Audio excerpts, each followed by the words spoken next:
Donald Trump is the perfect tabloid president. He was literally made famous, in his early years, by the New York tabloids, and has ridden that all the way to the White House, where he keeps on manufacturing tabloid stories.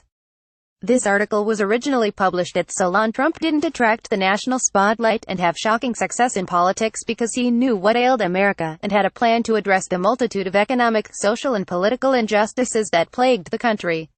He screamed that everything was terrible, and enough people agreed with him that he won the election, despite losing the popular vote by a few million. So of course people are now talking about a completely unverified and likely untrue report that Trump had a love child born sometime in the 1980s, rather than the systemic pattern of journalistic abuse that has turned the National Enquirer into a tool of Trump's political agenda and a slave to his whims. The company that owns and operates the National Enquirer, American Media, Inc., went to great lengths to silence someone who was peddling something that was highly suspect, as Ronan Farrow reports in The New Yorker. AMI's $30,000 payment to Sajudin, a one-time Trump Tower doorman, appears to be the third instance of Trump associates paying to suppress embarrassing stories about the candidate during the 2016 presidential race. In August 2016, AMI paid Karen McDougal, a former Playboy model, $150,000 for her story about a 9-month affair with Trump, and then never published an article about it. Said her story was not credible. In October 2016, Trump's personal attorney, Michael Cohen, paid Stephanie Clifford, an adult film actress who performs under the name Stormy Daniels, $130,000 to keep her account of an affair with Trump secret. Clifford's agreement was distinct from McDougal's in that it was arranged directly with Cohen. AMI was not party to the contracts between Cohen and Clifford that have been released. Two of the former AMI employees said they believed that Cohen was in close contact with the AMI executives while the company's reporters were looking into Sajudin's story, as Cohen had been during other investigations related to Trump. Cohen was kept up to date on a regular basis, one source said. Contacted by telephone on Wednesday, Cohen said that he was not available to talk. Subsequent efforts to reach him were unsuccessful. On Monday, FBI agents raided Cohen's hotel and office. The Times reported that the agents were looking for records related to the payments to McDougal and Clifford, as well as correspondence between Cohen, Pecker, and Dylan Howard, AMI's chief content officer. It isn't just that the National Enquirer apparently went to extraordinary lengths to conceal what was likely a tall tale about Trump.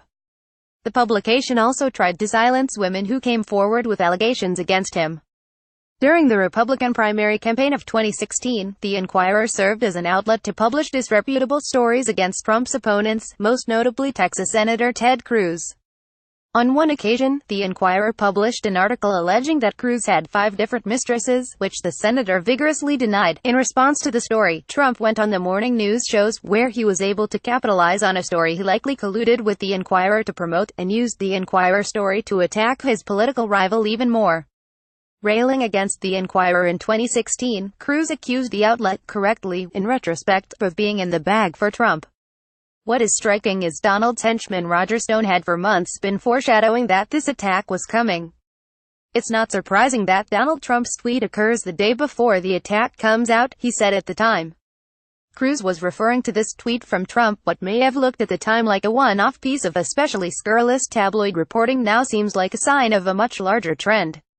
Since Trump can't keep his mouth shut, either on Twitter or in real life, he often gives away information that he shouldn't.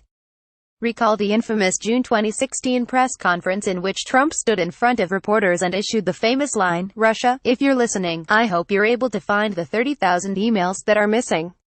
That came at a time when Trump may already have known that Russian hackers had made attempts to gain access to Hillary Clinton's emails.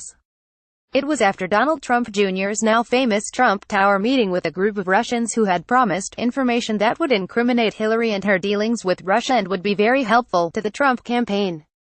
At the core of Farrow's report on the National Enquirer, it has nothing to do with a highly dubious tale about a love child, something that the Trump campaign tried to attach to Bill Clinton in 2016.